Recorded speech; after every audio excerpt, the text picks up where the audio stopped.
अस्सलाम वालेकुम, my name is Tayyaba Babar. I am a consultant nutritionist and dietitian. आज हम बात करेंगे कि सर्दियों में अपनी जिल्द को किस तरह से खुशगवार और तरोताज़ा रख सकते हैं। तो अगर आप भी इस टॉपिक के बारे में जानना चाहते हैं तो इस वीडियो को एंड तक लाजमी देखें। इलाज मुआलजा के YouTube चैनल को सब्सक्राइब करें और बेल के आइकन को प्रेस करें।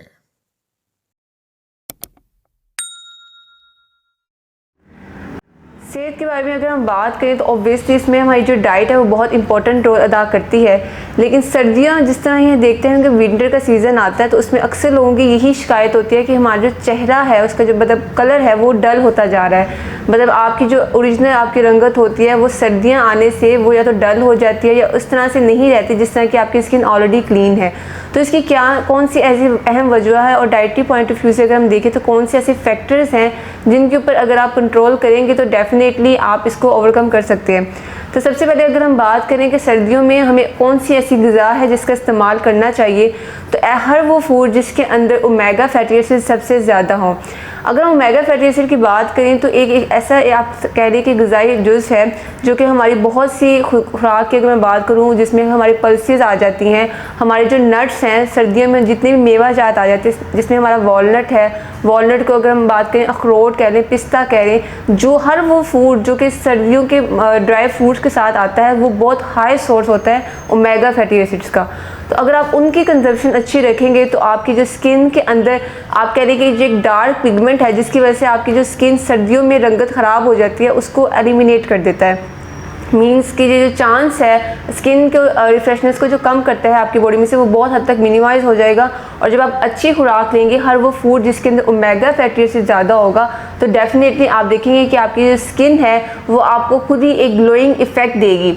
इसके साथ साथ अगर हम बात करें वॉलनट्स की तो हमने बात की ड्राई फ्रूट, हर वो ड्राई फ्रूट जो कि सर्दियों के सीज़न में आपको कॉमनली अवेलेबल होता है। इसमें हमारे पास खजूरें भी आ जाती हैं, हमारी तीनों किस्म की खजूरें, ड्राई खजूर की अगर हम बात करें वो भी बहुत अच्छा सोर्स है। इसके अलावा अखरोट की बात की, पिस्ते की बात की, काजू जी बहुत हाई सोर्स है ओमेगा 3 फैटी एसिड्स का। तो इसकी भी अगर आप कंजम्पशन अपनी बॉडी के अंदर लेंगे तो डेफिनेटली आपको बहुत अच्छे रिजल्ट मिलेंगे।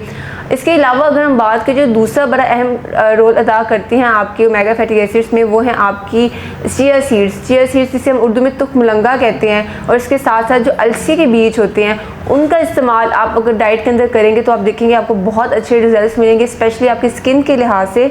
और इनका इस्तेमाल आपने इस तरह से करना है कि हम रिकमेंड करते हैं कि कुछ लोग ये कहते हैं कि हम सुबह उठते साथ निहार मुँह अगर पानी के साथ ले लें क्योंकि वो फिर डिफरेंट कंडीशंस होते हैं जिनमें हम वो अवॉइड भी करते हैं। तो अगर हर नॉर्मल पर्सन के अकॉर्डिंग हम बात करें तो हम कहते हैं कि आप जो भी आपका खाना है, आप अगर सुबह का ब्रेकफास्ट कह रहे हैं या लंच ले रहे हैं, उसमें आपने इन जो सीड्स हैं जिनके मैंने नाम दिया, अलसी के बीज हैं या तुखमलंगा है, इनको आप जी स्प्रिंकल कर सकते हैं अपने खाने के ऊपर।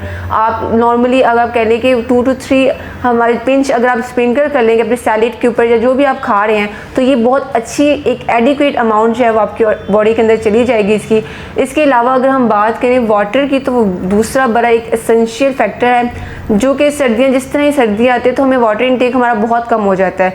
तो अगर पानी की मिकदार अपनी बॉडी के अंदर ज़्यादा रखेंगे, उसको एडिक्वेट रखेंगे जितना कि उसको चाहिए 7 से 8 गिलास, तो आप देखेंगे कि आपकी जो स्किन है वो अपनी फ्रेशनेस को मेंटेन रखेगी और आपका जो कलर कम्प्लेक्शन के इश्यूज़ होते हैं सर्दियों में वो भी नहीं होंगे। Thank you so much.